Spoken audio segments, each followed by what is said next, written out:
الحمد لله نحمده ونستعينه ونستغفره ونؤمن به ونتوكل عليه ونعوذ بالله من شرور أنفسنا ومن سيئات أعمالنا من يهده الله فلا مضل له ومن يضلله فلا هادي له ونشهد أن لا إله إلا الله وحده لا شريك له ونشهد أن سيدنا وسندنا وحبيبنا وشفيعنا ومولانا محمدا عبده ورسوله أما بعد فأعوذ بالله من الشيطان الرجيم بسم الله الرحمن الرحيم والذين يكنزون الذهب والفضة ولا ينفقونها في سبيل الله فبشرهم بعذاب أليم يوم يحمى عليها في نار جهنم فتكوى بها جباههم وجنوبهم وظهورهم هذا ما كنزتم لأنفسكم فذوقوا ما كنتم تكنزون.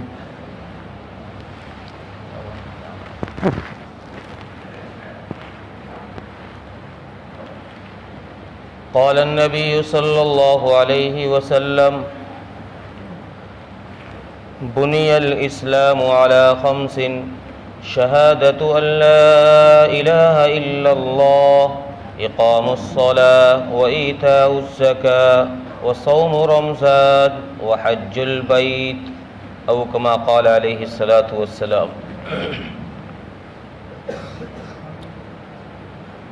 محترم عزیزوں، بزرگوں، غیور نوجوان دوستوں اور بھائیوں،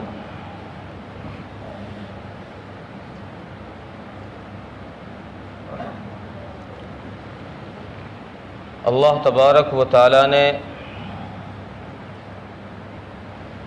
ہم سب کو مسلمان بنایا ہے. ہمیں ایمان کی دولت سے اللہ نے مالا مال فرمایا ہے. یہ اللہ کا ہم پر احسان ہے.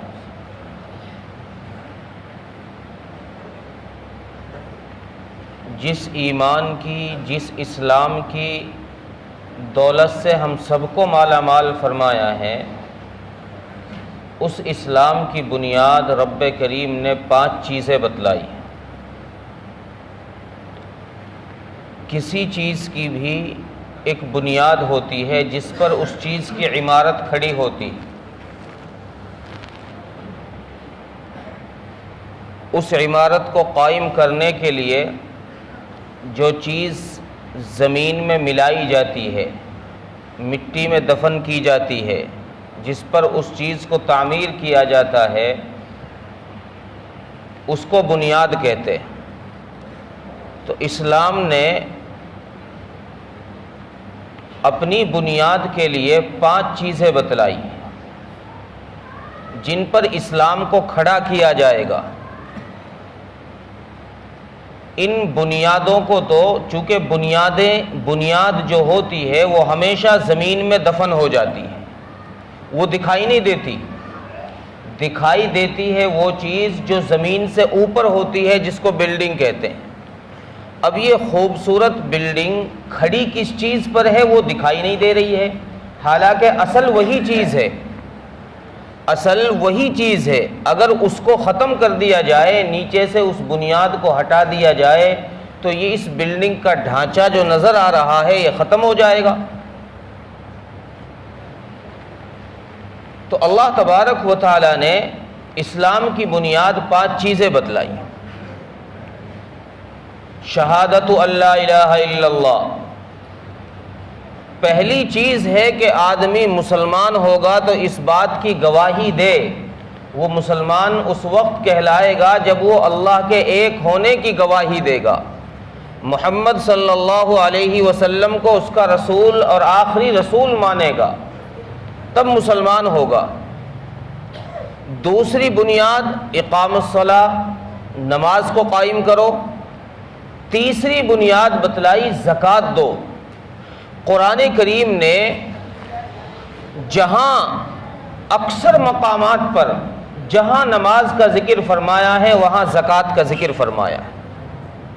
نماز چونکہ بدنی عبادت ہے اور زکوٰۃ مالی عبادت ہے، اور انسان کا دین مکمل تبھی ہوگا جب یہ بدنی عبادت بھی کرے گا، مالی عبادت بھی کرے گا۔ اگر ایک عبادت ہوتی رہے، بدنی عبادت کرتے رہیں، مالی عبادت کو سائیڈ کر دیں، دین مکمل نہیں ہوگا، آدمی کا ایمان مکمل نہیں ہوگا۔ ایمان مکمل کرنے کے لیے بدنی عبادت بھی ہے اور مالی عبادت بھی ہے۔ اس لیے قرآن نے جہاں نماز کا ذکر فرمایا، نماز کو قائم کرنے کی ترغیب دی، نماز کو قائم کرنے کا حکم دیا، وہاں اقام الصلاۃ کے ساتھ ساتھ میں ایتاء الزکوٰۃ کا بھی حکم دیا ہے۔ اور امت کے اندر عام طور سے رواج یہ ہے کہ لوگ زکوٰۃ کو رمضان کے مہینے میں ادا کرتے ہیں، حالانکہ یہ کوئی ضروری اور لازم چیز نہیں ہے کہ رمضان میں ہی زکوٰۃ کو ادا کیا جائے گا تو زکوٰۃ ادا ہوگی۔ رمضان کے علاوہ اگر زکوٰۃ دی تو زکوٰۃ ادا نہیں ہوگی، یہ کوئی لازم چیز نہیں ہے، ضروری نہیں ہے۔ بس امت کا ایک تعامل چلا آ رہا ہے کہ لوگ رمضان میں زکوٰۃ اس نیت سے دیتے ہیں کہ اس ماہ مبارک میں خرچ کرنے پر زیادہ اجر ملتا ہے، اس لیے اس ماہ مبارک کے اندر لوگ زکوٰۃ دیتے ہیں۔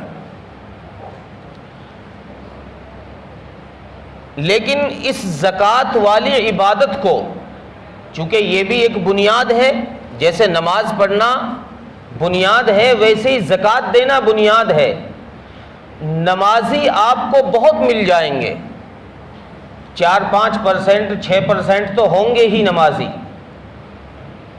لیکن زکوٰۃ کے معاملے میں جب غور کیا جائے گا تو زکوٰۃ کے معاملے میں 1-2% ہی آئے گا۔ وہ نمازی جو ایک رکن کو ادا کر رہے ہیں دوسرے رکن سے محروم ہے، اپنے آپے کو دوسرے رکن سے الگ کر رکھا ہے۔ گویا تعمیر میں، عمارت کے اندر ایک بنیاد تو اچھی مضبوطی کے ساتھ اٹھا رکھی ہے، نیم کا، بنیاد کا ایک پلر تو مضبوطی کے ساتھ لے کے چل رہے ہیں، 5 ٹائم کی نماز ہے، لیکن اسی کے ساتھ دوسرا پلر وہ ہم نے زیرو پہ رکھ رکھا ہے، اس کو اٹھایا ہی نہیں ہے۔ جب اس پلر کو اٹھایا نہیں ہے تو ایک پلر کے اوپر بنیاد کھڑی نہیں ہو سکتی، تعمیر کھڑی نہیں ہو سکتی، بلڈنگ کو مکمل نہیں کیا جا سکتا۔ اسی طریقے سے صرف نماز کو ادا کر کر، زکوٰۃ چھوڑ کر کے دین کو مکمل نہیں کیا جا سکتا۔ دین کو مکمل کرنے کے لیے نماز کے ساتھ ساتھ زکوٰۃ کا ہونا ضروری ہے۔ اور قرآن کریم نے اس کے متعلق بڑی سخت بات ارشاد فرمائی ہے۔ اللہ تبارک و تعالیٰ نے قرآن کریم میں حکم یہ دیا ہے، وَالَّذِينَ يَكْنِزُونَ الذَّهَبَ وَالْفِضَّةَ وَلَا يُنْفِقُونَهَا فِي سَبِيلِ اللَّهِ، کہ جو لوگ اللہ کے دیے ہوئے مال کو اللہ کے نام پر خرچ نہیں کرتے ہیں، ان کو دردناک عذاب کی خوشخبری سنا دیجیے۔ دردناک عذاب کے لیے ان کو بتا دیجئے کہ جو لوگ مال اکٹھا کر رہے ہیں، والذین یکنزون الذہب والفضہ، سونے چاندی کو جمع کر رہے ہیں، تجوری بنا رہے ہیں، بینک بیلنس بنا رہے ہیں، اور اس مال کی زکوٰۃ نہیں نکال رہے، حالانکہ اللہ تبارک و تعالیٰ نے زکوٰۃ میں صرف 40ویں حصے کا حکم دیا ہے، 2.5% کا حکم دیا ہے۔ اللہ تبارک و تعالیٰ کا دیا ہوا مال ہے، اللہ چاہتا تو سارے مال کو خرچ کرنے کا حکم دے دیتا، سارے مال کو، لیکن اللہ تبارک و تعالیٰ نے رحم فرمایا، اللہ نے کرم فرمایا، سارا مال خرچ کرنے کی ترغیب نہیں دی، سارے مال کو خرچ کرنے کا حکم نہیں دیا، بلکہ صرف مال کا 2.5% زکوٰۃ کے طور پر نکالنے کے لیے کہا ہے۔ 40 روپے میں صرف 1 روپیہ، 100 روپے میں 2.5 روپے نکالنے کے لیے اللہ تبارک و تعالیٰ نے فرمایا کہ یہ نکالنا ضروری ہے، اس کو نکالو۔ اگر یہ نہیں نکالا، اگر مال کو اللہ کے نام پر خرچ نہیں کیا، تو پھر آگے اللہ تبارک و تعالیٰ نے اور سخت بات ارشاد فرمائی، یوم یحما علیہا فی نار جہنم، اگر خرچ نہیں کیا مال کو تو پھر ہم اس کا یہ سارا خزانہ جس کو یہ اپنے بیٹوں اور پوتوں کے لیے اکٹھا کر کے گیا ہے، جس کو یہ کئی نسلوں کی سوچ کے لیے، کئی نسلوں کے لیے پورا ہو جائے گا، یہ سوچ کر کے جمع کر کے گیا ہے، ہم یہ سارا مال اس کا جمع کریں گے اور پھر اس مال کو ہم جہنم میں رکھیں گے، جہنم کی آگ سے اسے تپایا جائے گا، گرم کیا جائے گا، پگھلایا جائے گا۔ یوم یحما علیہا فی نار جہنم فتکوا بہا جباہہم وجنوبہم وظہورہم، اللہ نے 3 جگہ ارشاد فرمائی ہیں۔ مفسرین نے لکھا ہے کہ اس کی وجہ یہ ہے کہ سب سے پہلے اللہ نے فرمایا کہ اس کی پیشانی پر داغ دیا جائے گا، اس کے مال کو گرم کیا جائے گا، اس مال کو گرم کرنے کے بعد اس کی پیشانی پر اس کا نشان لگایا جائے گا، داغا جائے گا اس کی پیشانی کو۔ اس کی وجہ یہ لکھی ہے مفسرین نے کہ جب سائل آتا ہے تو جب وہ مانگتا ہے، اس سے سوال کرتا ہے، تو سب سے پہلے اس کی پیشانی پر بل پڑتا ہے، سلوٹ اس کی پیشانی پر شروع ہوتے ہیں کہ کہاں سے آ گئے، ان کا کام ہی ہے، یہ ہر وقت آ جاتے ہیں، نہ کوئی ٹائم دیکھتے ہیں، نہ کوئی ان کا کوئی وقت ہے، تو سب سے پہلے اس کی پیشانی پر بل پڑتا ہے۔ اس لیے اللہ نے سب سے پہلے فرمایا کہ اس کی اس پیشانی پر، جس پر اس نے بل پاڑا ہے، ہمارے نام پر خرچ نہیں کیا ہے، اس کی اس پیشانی کو داغو، پیشانی داغی جائے۔ پیشانی پر بل پڑانے کے بعد میں، منہ بنانے کے بعد میں، یہ اس سے کروٹ لے کر چلتا ہے، یہ بغل اس کی، پہلو اس کی طرف کرتا ہے۔ اللہ نے فرمایا کہ اب اس کے پہلو کو داغو، ہمارے نام پر مانگنے والے کی طرف اس نے یہ پہلو کیا ہے، اس سے بے توجہی دکھائی ہے، اس کے پہلو پر نشان لگاؤ، اس کے پہلو کو داغو۔ اور پھر جب وہ آگے نکل جاتا ہے، پیٹ کر لیتا ہے اس فقیر کی جانب، تو اللہ تبارک و تعالیٰ فرماتے ہیں کہ اب اس کی پیٹھ کو بھی داغو کہ یہ ہمارے نام پر مانگنے والے کو پیٹھ دکھا کر جا رہا ہے۔ فَتُقْوَى بِهَا جِبَاهُهُمْ وَجُنُوبُهُمْ وَظُهُورُهُمْ هَذَا مَا كَنَزْتُمْ لِأَنفُسِكُمْ فَذُوقُوا مَا كُنْتُمْ تَكْنِزُونَ۔ اللہ نے کتنی سخت بات ارشاد فرمائی ہے، یہ سزا دے کر کے، تپا کر کے جب پیشانی داغی جائے گی، پہلو کو داغا جائے گا، پشت پر نشان لگائے جائیں گے، ایسے نشان آپ حضرات نے جیسے یہ دیکھے ہوں گے، سرکاری سانڈ پھرتے ہیں جو ان کے پٹھوں پر نشان لگے ہوتے ہیں، سرکاری ٹھپا، مہر لگی ہوئی ہوتی ہے، ایسی مہریں قیامت کے دن اللہ تبارک و تعالی زکوٰۃ نہ دینے والوں کے کمر پر اور پیشانی پر اور پہلو پر لگائیں گے، جس سے دیکھ کر پتہ چل جائے گا کہ یہ آدمی وہ ہے جس نے مال کی زکوٰۃ نہیں دی ہے، اللہ کے دیے ہوئے مال کو اس نے اللہ کے نام پر خرچ نہیں کیا ہے۔ تو اللہ تبارک و تعالیٰ کی جب اس سزا کو دیکھ کر کے، یہ سزا جب اس کو دی جائے گی اور یہ اس سزا کی وجہ سے چلائے گا، چیخے گا، پکارے گا، ہائے ہائے مچائے گا، شور مچائے گا، تو اللہ تبارک و تعالیٰ کی طرف سے اعلان کیا جائے گا فَذُوقُوا مَا كُنْتُمْ تَكْنِزُونَ، ارے چکھ، اب مزہ چکھی اس مال کا جس مال کو تو جمع کر کے آیا، چکھو مزہ،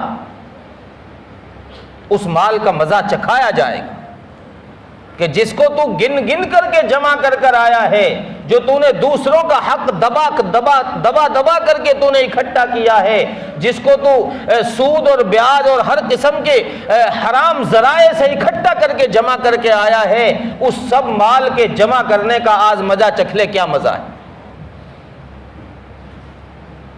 تو اللہ تبارک و تعالیٰ نے زکوٰۃ نہ دینے پر اس کے لیے سخت وعیدیں فرمائی ہیں، سخت ناراضگی فرمائی ہے کہ ہمارا دیا ہوا مال، ہم نے یہ مال عطا کیا ہے، ہمارے نام پر مال جب ان سے مانگا جائے تو یہ اس مال میں بخل کرتے ہیں، خرچ نہیں کرتے، لہذا ان کو سزا دی جائے گی، ان کی پیشانی اور پہلو اور پشت کو داغا جائے گا۔ لیکن یہاں ایک بات یہ سمجھنے کی لائق ہے کہ سب سے پہلی چیز تو زکوٰۃ کا نصاب ہے کہ زکوٰۃ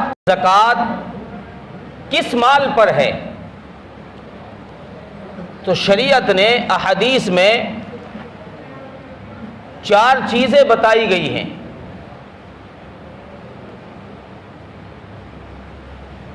نقدی یعنی پیسے، کسی کے پاس پیسے ہیں اس پر زکوٰۃ واجب،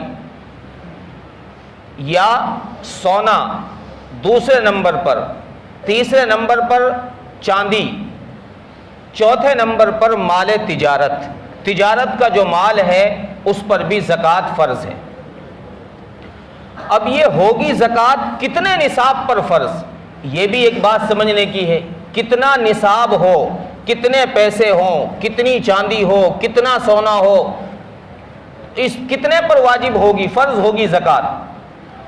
تو شریعت نے 52.5 تولہ چاندی یہ نصاب رکھا ہے۔ اگر صرف چاندی ہی چاندی ہے اور کچھ نہیں ہے اس کے پاس، یہ بات ذرا دھیان سے سمجھ لیں، اور کچھ نہیں ہے اس کے پاس، پیسہ ایک نہیں، سونا نہیں ہے، تجارت کا مال نہیں ہے، صرف چاندی ہے اس کے پاس، تو اب اعتبار ہوگا 52.5 تولہ چاندی کا۔ اگر یہ شخص مالک ہے 52.5 تولہ چاندی کا تو اس کے اوپر زکوٰۃ فرض۔ اسی طریقے سے چاندی نہیں ہے، صرف سونا ہی سونا ہے، تو اب 7.5 تولہ سونے کا اعتبار ہوگا کہ 7.5 تولہ سونے کا اگر یہ مالک ہے تو اس پر زکوٰۃ فرض ہے، اگر نہیں ہے تو نہیں ہے۔ لیکن بعض دفعہ ایسا ہوتا ہے ایک چیز اتنی مقدار میں نہیں ہوتی، تھوڑی تھوڑی چیزیں ہیں، کچھ پیسے بھی ہے، کچھ چاندی بھی ہے، کچھ سونا بھی ہے، کچھ تجارت کا مال بھی ہے، یا تجارت کا مال نہیں ہے، صرف 3 ہی چیزیں ہیں، تو اب ان کی قیمت کو دیکھا جائے گا کہ اگر تھوڑا سونا ہے اس کو بیچ دیا جائے، تھوڑی چاندی ہے اس کو بیچ دیا جائے، تھوڑی سی نقد پیسے ہیں، ان سب کو ملایا جائے تو پھر اس سے ہم 52.5 تولہ چاندی خرید سکتے ہیں، 52.5 تولہ چاندی آ سکتی ہے، تو اب اس پر زکوٰۃ فرض ہے۔ تھوڑی تھوڑی جب چیزیں ملائی جائیں گی تو پھر سونے کا اعتبار نہیں ہوگا کہ بھئی اس سے سونا آ سکتا ہے کہ نہیں 7.5 تولہ، اب چاندی کا اعتبار ہوگا کہ اتنے پیسے سے 52.5 تولہ چاندی آ سکتی ہے یا نہیں، اگر آ سکتی ہے تو اس پر زکوٰۃ فرض۔ اور زکوٰۃ کی فرضیت کے لیے حول سال کا گزرنا شرط ہے کہ اس مال پر سال گزرے۔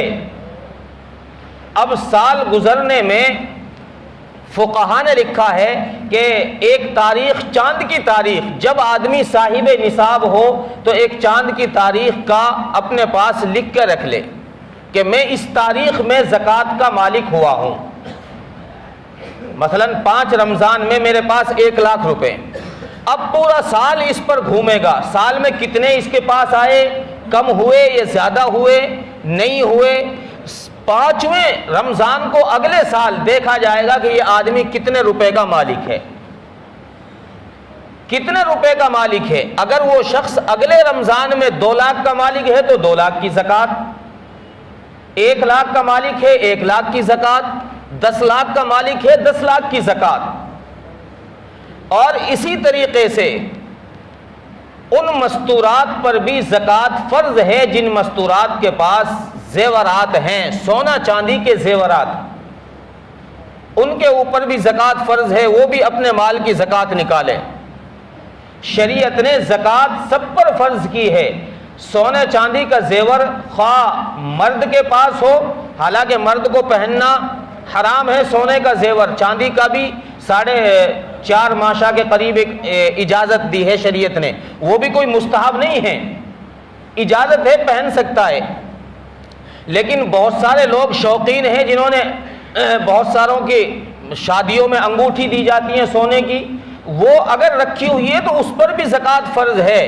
زیور چاہے استعمال ہوا ہو یا نہ ہو رہا ہو، پہن رہے ہوں یا نہ پہن رہے ہوں، بس رکھا ہوا ہے، سونا چاندی جس بھی شکل میں ہو، چاہے زیور کی شکل میں ہو یا بسکٹ کی شکل میں ہو یا اینٹ کی شکل میں ہو، کسی بھی شکل میں سونا چاندی ہے تو اس پر زکوٰۃ فرض ہے، اس کی زکوٰۃ دی جائے گی۔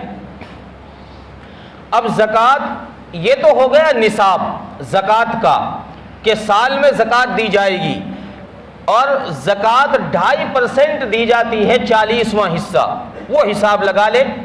اسی طریقے سے زکوٰۃ میں زکوٰۃ ان چیزوں پر بھی فرض ہے جو پراپرٹی ہم نے بیچنے کی نیت سے خرید رکھی ہے، یہ بات یاد رکھے۔ ایک ہوتا ہے کسی جگہ کو خریدنا اپنی ذات کے لیے کہ بھئی اس پہ کبھی بچوں کے لیے گھر بن جائے گا، آگے چل کے ہم اس کو اپنے کام میں لے لیں گے۔ ایک ہے کہ نہیں، ہم نے اس کو بیچنا ہی ہے، نفع کے لیے خریدی ہے۔ اسی طریقے سے کوئی فلیٹ خریدا ہے، اگر کوئی فلیٹ ہم نے تجارت کے لیے خریدا ہے، بیچنے کے لیے، تو وہ مال تجارت کے حکم میں ہے، اس پر زکوٰۃ سب پر ہے۔ اگر کوئی فلیٹ خریدا ہے ہم نے کہ بھئی چلو آگے چل کے بچوں کے کام آ جائے گا، ابھی تو ہمارا ضرورت کا نہیں ہے، کرائے پہ چھوڑ دیا، تو اب اس فلیٹ کے کرائے پر زکوٰۃ ہوگی، نہ کہ اس فلیٹ کی قیمت پر۔ بات دھیان سے سمجھ لے، جو فلیٹ ہم نے اپنی ضرورت کے لیے خریدا ہے لیکن اس کو کرائے پر چھوڑ رکھا ہے، اس کے صرف کرائے پر زکوٰۃ ہے، اس فلیٹ پر زکوٰۃ نہیں ہے۔ کرایہ آئے گا، اس پر سال گزرے گی تو زکوٰۃ ہوگی، ورنہ نہیں۔ اسی طریقے سے اگلا مسئلہ ہے کہ مستحقین زکوٰۃ کون ہیں، زکوٰۃ دے کن کو سکتے ہیں۔ قرآن کریم نے اس کی 8 شکلیں بیان کی ہیں، 8 جگہ بیان فرمائی ہیں۔ سب سے پہلا ان میں فقیر بیان فرمایا ہے، والفقراء۔ فقیر کہتے ہیں اس کو کہ اس کے پاس مال تو ہے لیکن اتنا نہیں ہے کہ وہ خود صاحب نصاب ہو سکے یا اس مال سے اپنی ضرورتیں پوری کر سکے۔ مثال کے طور پر ایک مزدور ہے، 500 کی مزدوری کرتا ہے، روزانہ 500 روپے کماتا ہے، لیکن 500 کے بجائے خرچہ اس کا 600 کا ہے۔ اب اس سے اس کے مال کی پورتی نہیں ہو رہی ہے، اس کے خرچے کی، اس کے مال سے پورتی نہیں ہو رہی ہے، تو یہ بھی مستحق زکوٰۃ ہے۔ اس کو قرآن کریم نے سب سے پہلے فقراء کہہ کر بیان فرمایا کہ یہ فقیر بھی مستحق زکوٰۃ ہے۔ ایک ہوتا ہے اگلی چیز قرآن کریم نے فرمائی، والفقراء والمساکین۔ مسکین، مسکین وہ ہے جس کے پاس ہے ہی نہیں، اس کے پاس کہیں سے آمد کا ذریعہ ہی نہیں ہے، بیچارہ کہیں سے کوئی دے دے تو کھا لیتا ہے، ورنہ کوئی ذریعہ نہیں ہے۔